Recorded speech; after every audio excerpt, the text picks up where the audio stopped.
이제 장문형 작품들은 오타쿠들에게 꽤나 익숙한 작품들이 되었는데요. 도저히 이해가 가지 않는 제목부터 시작해 아예 1화 줄거리를 그대로 때려박아 리뷰하기 편한 작품들도 존재하죠. 초창기에는 장문형 애니는 걸러야 한다는 게 국룰이었는데 종바구와 같이 괜찮은 애니들도 있기도 하고 이제는 그렇지 않은 작품들을 찾는 게 더 힘들다 보니 자연스럽게 익숙하게 된 것이 아닌가 싶습니다. 이러한 문장형 제목의 진정한 원조를 찾아가게 되면 놀랍게도 1719년도 영국을 찾아가게 되는데요. 여러분이 너무나도 잘 알고 있는 명작 소설 로빈슨 크루소가 그 주인공이죠. 도대체 이 책의 원래 제목이 뭐냐? 조난을 당해 모든 선원이 사망하고 자신은 아메리카 대륙 오리노코강 하구 근처 무인도 해변에 표류해 20하고도 8해 동안 홀로 살다가 마침내 기적적으로 해적선에 구출된 요크 출신 뱃사람 로빈 크루소가 들려주는 자신의 생애와 기이하고도 놀라운 모험 이야기. 결말 포함인가? 이렇듯 문장형 제목은 유구한 역사를 자랑하는데요. 하지만 우리 오타쿠들에게 있어서 문장형 제목의 원조라고 한다면 따로 있죠. 오래군이 리뷰하는 망작 줄여서 OMR 그 첫 번째 작품. 많은 오타쿠들에게 열렬한 지지를 받았으나 개같은 엔딩 때문에 수많은 팬들의 억장을 무너뜨린 전설적인 망작. 내 여동생이 이렇게 씹색 내 여동생이 이렇게 귀여울 리 없어입니다. 성적 우수, 운동 우수, 학교에 인기까지 있는 만능 여동생 키리노. 그러나 오빠인 쿄스케하고는 그닥 사이가 좋지는 않습니다. 쿄스케 또한 묘하게 여동생에게 열등감을 느껴 거리를 두고 있었는데요. 그런데 쿄스케는 현관에서 오덕오덕스러운 CD 케이스를 발견. 심지어 그 안의 내용물은 19금 야구게임, 장르는 여동생이라는 씹덕씹덕스러운 CD라는 것. 그리고 더욱 놀라운 것은 그 물건의 주인이 바로 만능 인싸 여동생 키리노라는 것입니다. 이 모든 것이 당황스러운 상황. 하지만 쿄스케는 그런 여동생을 존중해준다고 말하는데요. 뭐 저런 싸가지 없는 이라는 생각은 넣어두세요. 저 장면은 꾸준히 나올 거거든요. 갑자기 야심한 밤에 자신을 깨우고는 인생 상담을 해달라고 끌고 가는 키리노. 그리고 숨겨진 창고를 공개하는데 그 자리에서 자신의 엄청난 씹덕력을 공개하는 키리노. 진심 같은 오타쿠가 봐도 좀 그렇다는 표정을 짓게 만드는데요. 그렇게 한참 덕밍아웃을 한 후에 그녀는 이런 자신도 존중해줄 수 있냐고 묻습니다. 그러자 쿄스케는 그렇다고 이야기하죠. 이어서 키리노는 오타쿠가 절대로 해서는 안 되는 철칙 중 하나, 덕질을 다른 사람에게 강요하지 않는다를 무시하고 오빠에게 자신의 덕질을 강요합니다. 여동생이 오빠에게 여동생물을 강요한다라. 세상 말하면서도 역겨운데 사실 이때부터 빌드업이었던 거 아닐까요? 사실 키리노는 자신의 덕질에 대해서 맘 놓고 이야기할 친구가 필요했던 것. 그러자 쿄스케는 커뮤니티를 통해서 소통할 수 있다는 것을 알려주고 인터넷 커뮤니티를 통해 쿠로네코와 사오리 바지나라는 덕후 친구를 사귀게 됩니다. 그렇게 친구들과 애니에 대한 토론도 하고 같이 아키하바라를 가서 쇼핑도 하고 착실한 덕후 라이프를 보냈는데 하필 이것을 고지식한 아버지에게 들키고 말죠. 자신의 덕질을 존중받지 못해 상처받은 키리노. 그걸 본 쿄스케는 아버지와 단판을 지어 문제를 해결해줍니다. 근데 무려 19금 야구게임을 하는 걸 어떻게 존중받게 하느냐? 본인이 시킨 거라고 합니다. 부모님 억장 마르르.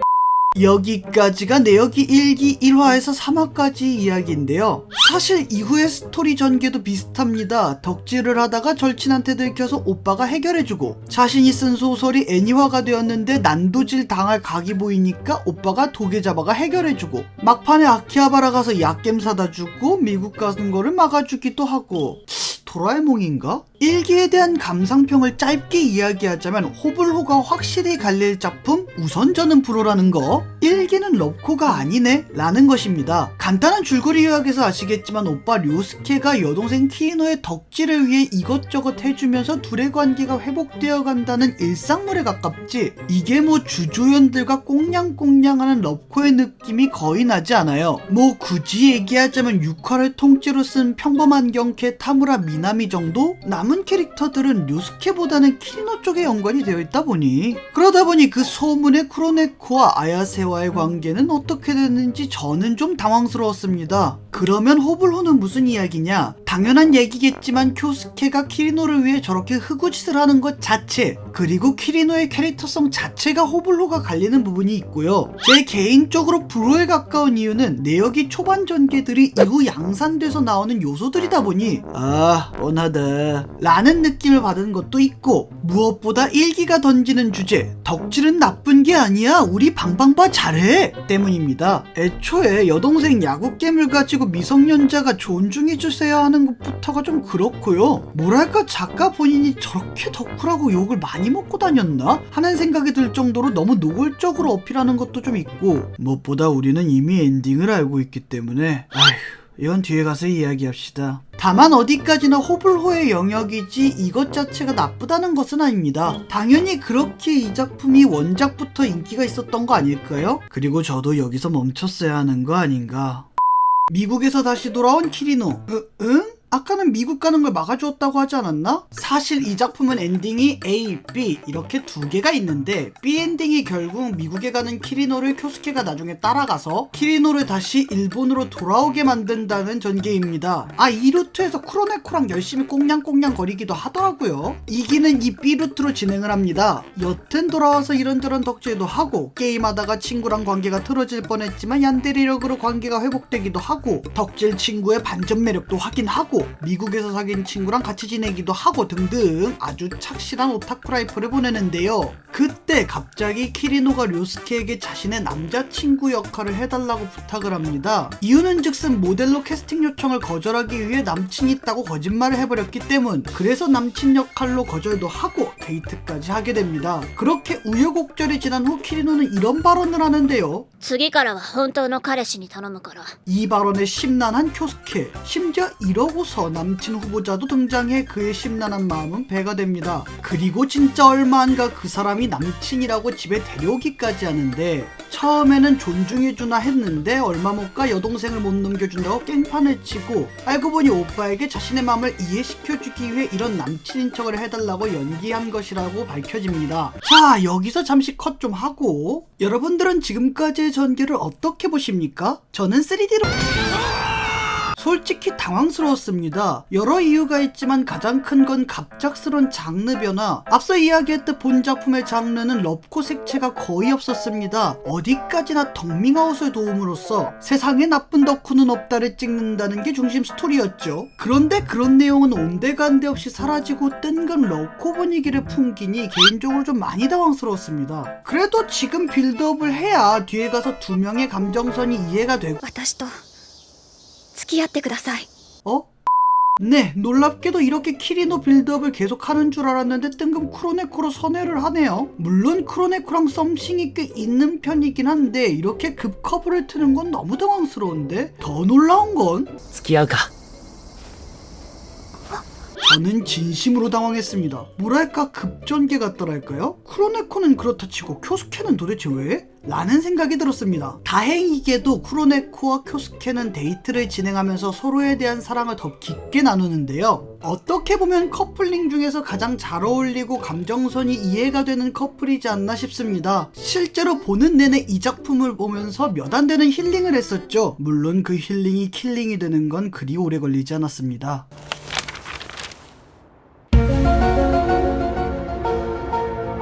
역사에는 3일 천하가 있듯이 한 화만에 헤어지는 역대급 초고속 연애를 보여주는 이 작품은 여기서 멈추지 않습니다. 그 다음날이 되니 쿠로네코는 전학을 가는 것도 모자라 이사까지 갔다는 소식을 전하는데요. 이 장면에서 남주의 멘탈도 탈탈, 시청자의 멘탈도 탈탈, 정말 탈곡기가 따로 없습니다. 결국 방법을 찾지 못해 쿄스케는 키리노를 찾아가는데 20화 넘게 처맞기만 하다가 드디어 복수를 하는 이 장면. 몇 안 되는 이 작품의 제 최애 장면입니다. 아유 속 시원해. 그렇게 키리노에게 상담을 빙자한 썸씽을 하고 쿠로네코한테 찾아가는데, 알고 보니 쿠로네코는 자신 때문에 눈치를 보는 키리노 때문에 이별을 선포한 것. 키리노 또한 가짜 남친을 데려올 만큼 오빠가 연애를 하지 않았음 했으나 너무나 소중한 친구이기에 둘이 이어지는 것을 말리지 못했던 것입니다. 이 모든 이야기를 듣고 료스케는 여동생이 싫어하기 때문에 당장은 연애를 하지 않을 것이다 라고 말하려고 했는데 중간에 쿠로네코가 기절해 어물쩍 넘어가게 되죠. 물론 내용은 전달이 되기는 합니다. 그러나 쿠로네코는 그 마음이 잘 정리될 때까지 기다린다고 하네요.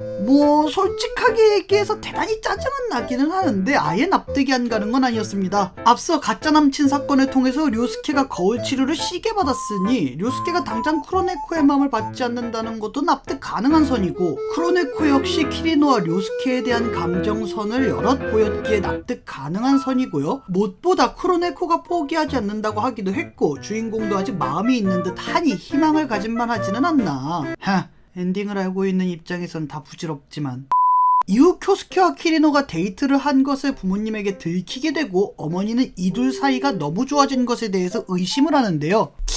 감이 좋으신데? 그러나 아버지는 아들과 딸을 믿었고 대신 공부에 집중하라고 그에게 자취를 명합니다. 그렇게 졸지에 자취를 하는 쿄스케. 여차저차해서 다들 집들이를 하게 되었고 뜬금 하렘 분위기가 펼쳐지면서 누가 쿄스케를 보조할 것인가에 대해서 다투는데요. 키리노는 쿄스케를 싫어하고 믿을 수 있는 친구 아야세에게 쿄스케의 보조를 부탁하게 됩니다. 그러나 사람이 같은 지붕 아래 지내다 보니 정이 들어버린 걸까요? 모의고사가 끝난 당일이자 자취를 끝내게 되는 당일. そんなあなたのことが好きです 아마 여기쯤 들으신 분들은 이게 뭔 전개인가 하실 텐데 제 감정이 그렇습니다. 저는 쿠로네코는 그럴 수 있다고 생각해요. B루트에서 빌드업을 하기도 했고 본편 2기에서 중간중간 자신의 감정을 열심히 어필을 했으니까요. 그러나 아야세는 좀 뜬금없습니다. 초반에는 진심으로 극혐해하고 이후에도 언제 무슨 짓을 저질를지 모른다는 생각에 수갑까지 채웠으니, 그리고 료스케가 아야세 한정으로 유독 극혐이긴 해요. 현실에서 했다가는 감옥행 직행열차 탈 법한 짓거리를 꽤 많이 했거든. 오히려 키리노를 좋아하는 거였다라면 개연성이 있을 겁니다. 실제로 대놓고 니들 그렇고 그런 사이야 하는 대사도 있고 유독 아야세가 얀데레적인 면모를 보이는 게 키리노 앞에서의 경우가 높거든요. 그리고 밸런스도 맞지 않나요? 쿠로네코는 료스케, 키리노는 아야세. 완전 대박 잘 어울리는데? 당연히 감정선이 제대로 쌓여있지도 않는데 료스케가 고백을 받아줄 리가 없죠. 자신은 좋아하는 사람이 있다며 거절하게 됩니다. 그래 아야세야, 순서라는 게 있단다. 아직 그의 마음속에는 쿠로네코가 俺はお前と付き合えない。好きな奴がいるんだ。 어이가 없네, 개새끼가. 놀랍게도 그 사랑하는 사람은 쿠로네코가 아니었는데요. 료스케는 자신의 마음을 확실하게 하기 위해 쿠로네코와 완전한 이별을 선언합니다. 저는 냉정하게 저 둘이 어울린다고 생각할 뿐 딱히 그렇게 캐릭터에 빠지거나 그러지는 않았습니다만 그럼에도 불구하고 대단히 안쓰럽고 씁쓸했습니다. 이러니 이 캐릭터를 열심히 지지하신 분들은 얼마나 마음이 찢어지겠어. 그리고 료스케는 돌아올 수 없는 강을 건너고 마는데 무려 크리스마스에 여동생과 데이트를 하고서 잠깐의 추격전 끝에 도로 한복판에서 고백을 하는데요. 농담이 아니라 진짜 크리스마스 도심 한복판에서 나는 여동생을 사랑해, 나랑 결혼해줘! 라고 하면서 고백을 해요. 俺と結婚してくれ。 심지어 그걸 증명이라도 하듯이 쿠로네코에게 이별을 선포하면서 자신이 여동생을 얼마나 사랑하는지에 대해서 고백하는 것까지 확성기로 빵빵 틀어줍니다. 저건 내가 봤을 때 쿠로네코가 연맥인 거야. 거기에 키리노가 울면서 네 라고 대답을 합니다.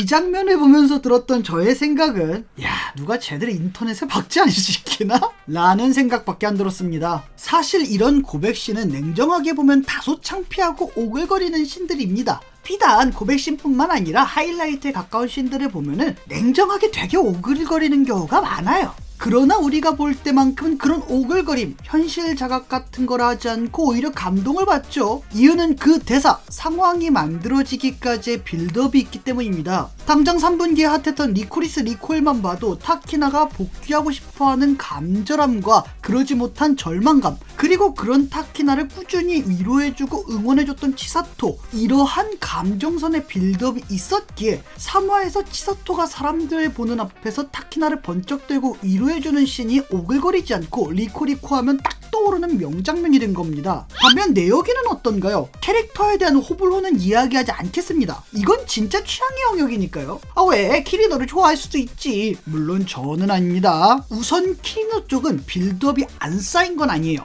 1기 때야 담비 뺨치는 민폐력이었다고는 하지만 2기로 넘어가면서 조금씩 티내기도 했었고, 13화에 보면 키리노의 과거 회상신이 나오는데 가족으로서 오빠에 대한 동경과 실망, 이런 부분은 충분히 납득이 가능한 선입니다. 물론 사랑으로서의 감정은 도저히 납득이 안 되는데 뭐 어쩌겠습니까? 그냥 옛날부터 계속 좋아했다는데 그냥 얘가 생각 이상으로 또라이구나 해야죠 뭐. 문제는 바로 료스케 쪽입니다. 도대체 얘는 언제부터 키리노를 좋아하게 되는 걸까요? 물론 아주 잠깐 가짜 남친 사건 때 키리노를 향한 마음에 대해 회상하는 씬이 잠깐 있기는 합니다. 그런데 이러고서 바로 다음 스토리가 뭐냐면 쿠로네코랑 커플이 되는 전개예요. 아니 둘이 꽁냥꽁냥 데이트 잘하는 거 보여줬잖아요. 심지어 쿄스케가 이런 말까지 합니다. 今までよりもずっとお前のことが好きになった 쿠로네코와 헤어진 이후에 그 마음을 깨달은 것 아니냐. 그럴만한 에피소드라고는 10화에 동생 촬영장 쳐들어가는 에피소드인데 사실 그것도 쿄스케보다는 키리노가 한 번 더 반한다에 가깝습니다. 실제로 감정 묘사는 키리노 쪽에 집중되어 있고요. 그 이후 에피소드는 아야세의 에피소드로 쿄스케와 아야세의 꽁냥거리는 신이 나오지 키리노에 대한 감정이 쌓이는 듯한 신이 나오지는 않습니다. 그런데 갑자기 좋아하는 사람이 생겼는데 그게 알고 보니 딱히 본인이 좋아한다는 감정 묘사가 제대로 되지 않은 키리노다? 당연히 시청자 입장에서는 뭐라는 거야? 소리가 절로 나오는 겁니다. 하물며 이 둘은 피가 이어져 있는 가족 사이예요. 앞서 료스케가 키리노를 위해 자신을 희생한 것들, 이게 만약 둘이 가족이 아니었다면야 뭐 사실 얘들이 좋아했나 보다. 쿠로네코가 연막이었네. 남주의 쓰레기 개색.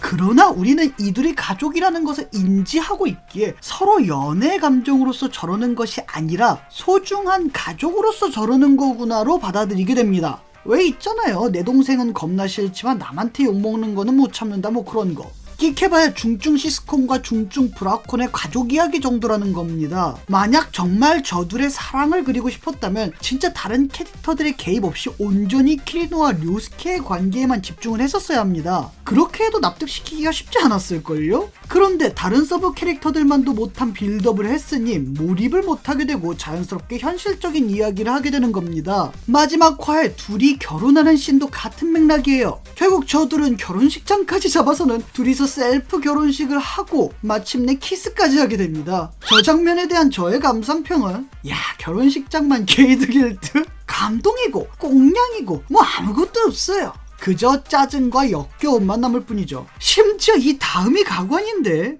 約束通りここで終わっとく 와, 알고 있었는데도 통수가 울울하더라. 그럼 오늘의 한마디. 그러나 제 취향은 사오리 바지나입니다.